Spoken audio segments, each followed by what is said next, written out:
Hicri жыл санағы қашан башталған? Эми бұл жерде бізде ошол хижри жыл санағы боюнча кетип атпайбы? Эми хижри жыл санағы қашан башталған десе, бұл пайғамбарыбыз Меккеден Мадинага хижрат кылгандан 17-ci жылы Хазирети Умардың вакытында башталған екен. Хазирети Умардың вакытында хижри жыл санағы башталған. Кантип? Бұл жерде ошол Хазирети Умарға ошо сахабалардын бирөөсү Абу Муса аль-Аш'ари кат жазган экен да. Умар, сен бизге кат жазып атасың. Каттарың бізге жетіп атады. Каттарың келіп атады. Айы жазылған, бірақ жылы жоқ. Ошо жылыны қоша жазбайсың деген да. Анан буга дагы бир нерсе себепчи болгон дейт. Хазирет Умардың вакытында ошо келген каттардын арасынан бир катты издеш керек болуп калат экен да. Абу Хурайраны сен изде десе, бул кайсы айда келген эле десе, Ражап дептир да. Ражап айында десе, былдыркы Ражаппы же андан мурдакы жылдагы Ражаппы деп туруп, жылы жазылган эмес дейт да. Ошондо келгенде деп туруп, Хазирети Умар сахабаларды жыйнап, өзүнчө бир жыл санагын коелу деп туруп, анан кеңешме өткөрөт. Ошол кеңешмеде кайсы жылдан баштайбыз десе, кээ бир сахабалар айтат, пайгамбарыбыз пайгамбар болгон жылдан баштайлы жыл санагыбызды. Мына пайгамбар болду го дейт. Ошондо кээ бирлер жок дейт. Пайгамбар анда пайгамбар боло элек болчу да, башка адамдар эле жашап аткан. Келгиланда пайгамбарыбыз пайгамбар болуп өлгөн жылдан баштайлы дейт. Ошондо болсо кээ бирлер жок. Ал өлдү го пайгамбарыбыз.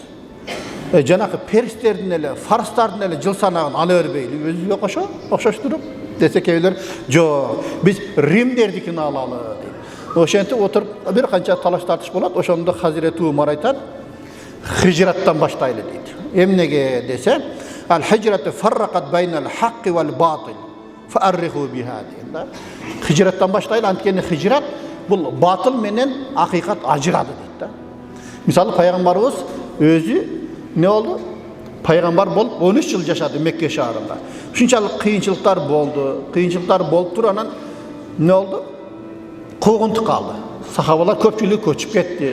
Пайгамбарыбыз алдын ала аны көчүрдү сахабаларды. Кийин акырында өзү да көчтү, билесиздер. Хазирет Абу Бакыр ушунчалык көчкүсү келип, улам сурайт экенде, качан көчөбүз десе, сен кое тур деп койгон да, баягы жердечи. Кое тур деп туруп, пайгамбарыбыз Абу Бакырга уруксат берген эмес.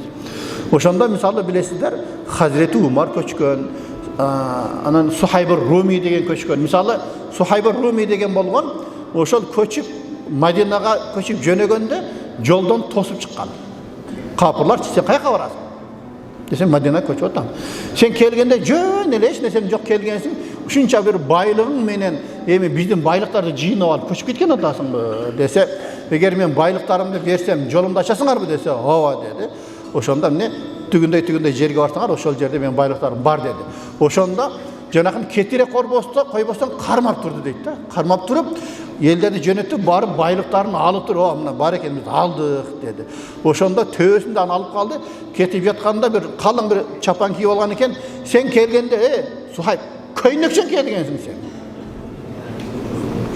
Сен мындай чапан кийип кетип атасың деп, аны да алып калган, элестетип көр. Эми чөл суук болот да. Ошентип бул көйнөкчөн бул Мадинага сапар тарткан да. Ошондо пайгамбарыбыз саллаллаху алейхи вассалам аны күтүп турган экен да.